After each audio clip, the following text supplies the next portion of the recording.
Good morning, happy Thursday, the first video from the step in 2024, so really feeling into that energy. It's Thursday, so we're rushing towards the weekend. It's four days into the new year. And how are you feeling as you started this new year? Have you gone at it all guns blazing? Are you still wintering?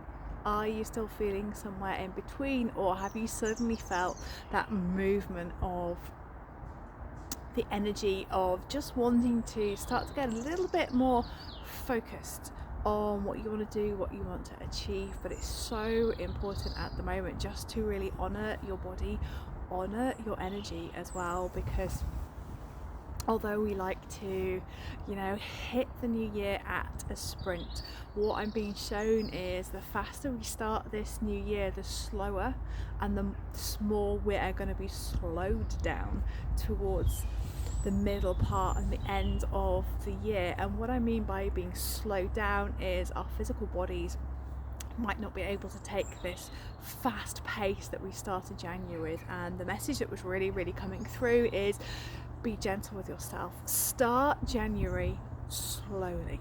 Build into your day little aspects of rest, of stillness, and that can just be sat looking out the window, maybe just drinking your tea without being on your phone. These little pockets of stillness, even in a fast-paced life, are going to really stand us in good stead, because there are going to be energies which are going to require us to be very still. Very still, and watch the world having a bit of a panic, if I'm truly honest. And we really need to be grounded in our spiritual practice, in our physical body, but also being really strong. I spoke about this before Christmas, kind of at solstice, is we need to be physically, mentally, emotionally and spiritually strong this year to really enjoy the year. So when we talk about the energies of the year, it's nothing to be fearful about. It's nothing to be fearful to be stood still when 3D matrix, sorry about that, is collapsing all around us. It's real strength, and it's going to really create unity between us if we can be those still points, those lighthouses, as this huge collapse is going on around us. And many of us say it, you are what you feed. The energy goes into what you feed. So where is your energy going this year? What are you watching? There is a massive news story about to break, apparently, in the newspapers, in the headlines, lists, naming names. Okay, what I want to say is, don't be distracted by that. Don't go and scan loads of court documents when actually you could be spending that time being out in nature. You could be spending that time reading a really good book, pulling a few oracle cards, being with your guides, meditating, being with your family, walking your pet, just doing something that is actually totally disassociated from 3D matrix, which is going to call us back in. And you can see the hook points, almost like they've been positioned around the year, the hook points of calling us back in and going, come on, we know you want to play in the matrix once again, and this year is the year we need to be super strong and really commit into our new life, commit into the earth that we want to create, commit into the systems that we want to be the foundation, the linchpins of. Are you really going to live in a new earth this year, or are you going to continually take the invitation to step back? And when I look at the year as a whole, I always see it as the wheel of the year, with the gateway points, the quarter cross days, the quarter days, so all the festivals, and then all the portal gateways. And it's almost as if overlaid throughout that, I'm really sorry, next door having building work done, but I want to be outside this morning. It's almost as if there is something overlaid in that which has a little hook points, and there are invitations to come back into the matrix. So most of us are totally out of this, and this is overlaid. This is something that we can just totally ignore. There's an easy in this world that we can just be on our mobile phones. We can be in that scroll hole of just flicking through. Oh, I'll just read that as a bit of interest. Oh, I'll just see what so and so is saying about that. Oh, what's going to happen there?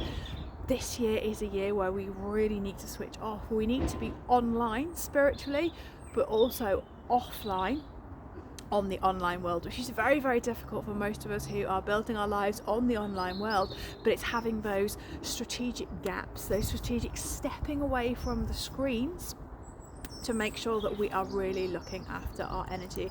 And I can't emphasize it enough, all the channeling I've been doing for the past few weeks has been about strong body, strong mind, getting outside, doing your exercise. For some of us, we're already starting to change our diets. For some of you, it may be going off to do something really exciting like Wim Hof, or learning yoga, or starting a new sport. It may be going back to running. It may be actually you want to do something really slow. You're an avid runner and you just want to go and stretch.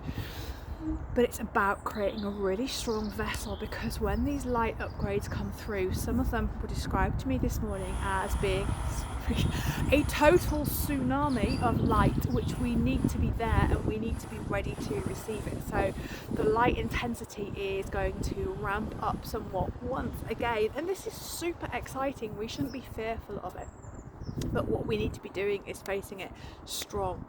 We need to be emotionally very, very steady, because we're going to be up and down, and we need to make sure we've got a really grounded spiritual practice so that we can integrate that light, so we can be these lighthouses. We don't want to fall into the scroll hole, the fear seeding of putting our energy down timelines.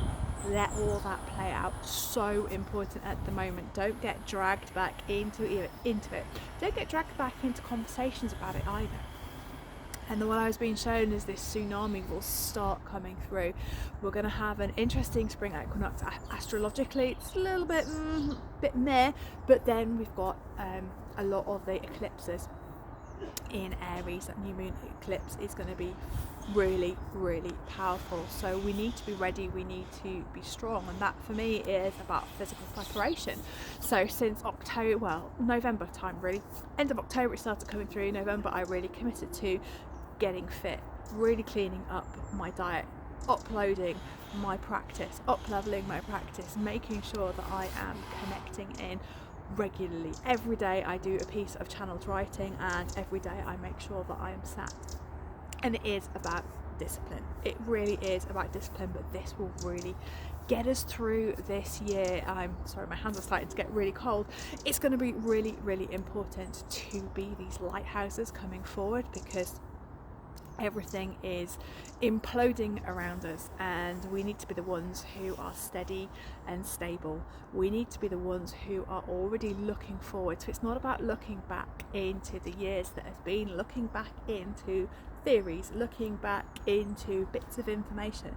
It's about forward focus. Forward focus.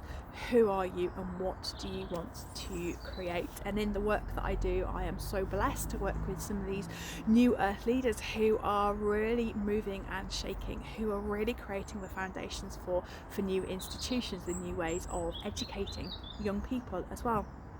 And this is going to be really important. So where is your energy going? And if you are going to research, go and research what a new earth institution is going to look like. You can do that, but actually the most powerful thing will be just to sit and let that information come through, and accept that information and just marinate on it, mull over it, ask for further explanation, talk to other people about it, see if they're getting the same messages as well. So it's really going to be about a year of community, about cooperation together and collaborating together. And they were kind of my words for last year, but it seems really important that we take these through into this new calendar year, which is full of so much promise. It's full of real opportunities to step forward, and these light workers, these what I call new earth leaders, and for some of us, those of us who are working with the galactic, they're going to step forward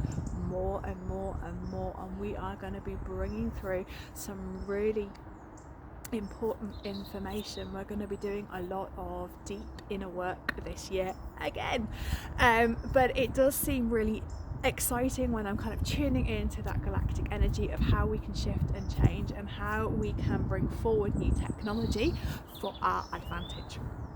So when Pluto goes into Aquarius, the shadow side of that, and I'm going to be honest with you, is all about technocracy. So just take a few moments today to really work out, what is your relationship with technology? Do you use it to facilitate your life, or is it currently ruling your life? These are questions we should really start thinking about at the moment. And my personal bee in the bonnet is about smartwatches. So I wear a very normal analog battery operated watch, which I absolutely adore. And the reason I wear that is because I see so much interference from smartwatches within the body's own electromagnetic field, your aura, your energy, whatever you want to call it.